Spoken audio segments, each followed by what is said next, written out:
My name is Tarana Burke, and I'm the founder of the MeToo movement. Tarana Burke has spoken of how she first came up with the words Me Too. It came to me in parts.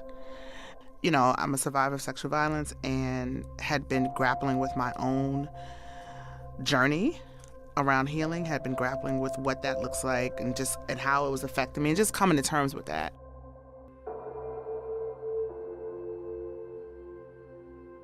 I had a moment in my life where I met a child in my early 20s who was in my camp, I used to run a youth leadership program, and basically confided in me that she had been molested by her stepfather.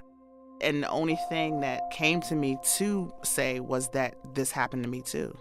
So that words Me Too came from that moment, because it was after it happened and she walked away and the moment was over, I realized I wish I'd have said that to her, because I wish somebody would have said it to me. It was meant as a message of solidarity, of saying, you are not alone in this.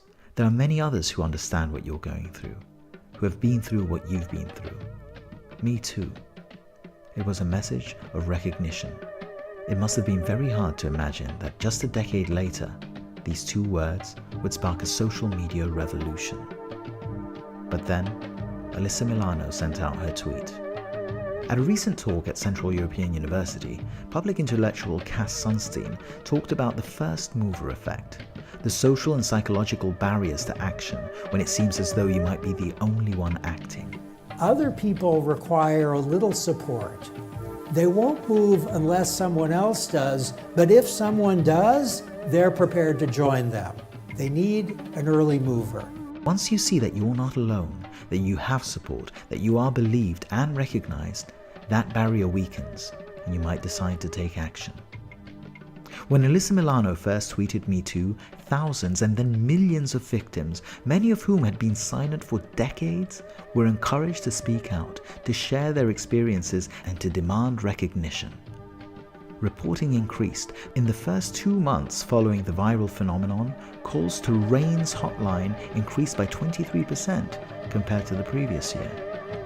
And thanks to the hashtag, victims of serial predators could find each other, come together, pool their experiences and resources, and seek legal action, knowing that they didn't have to go through it alone.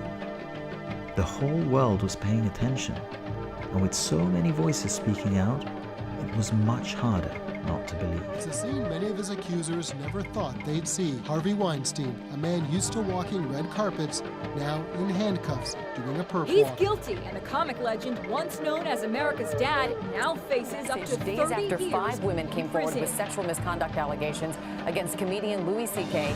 Bill Cosby guilty today of 3 counts of There are aggravated new indecent assault. allegations Bill of Cosby sexual found guilty on all misconduct and counts. assault by a prominent filmmaker, Bryan Singer. Meanwhile, in the traditional media, on the news, on radio, on breakfast TV shows, and in people's homes, conversations were taking place as awareness around sexual abuse steadily grew. It seemed like the dawn of a new age. The new day is on the horizon. But is it? A common criticism of Me Too is that its focus on trendy, high-profile cases involving some of the richest and most privileged women in our society means that none of this is really relevant to the women who need most protection. Does any of this amount to real change? Some have questioned the ability of social movements to actually affect change. One study, which used the Tea Party movement as an example, argued that maybe social movements are just a sign, like an alarm bell, that some kind of shift might already be underway, but that the movements themselves don't really have that much of an impact on the real world. So what about Me Too? 18 months on, what have the tangible effects of Me Too been?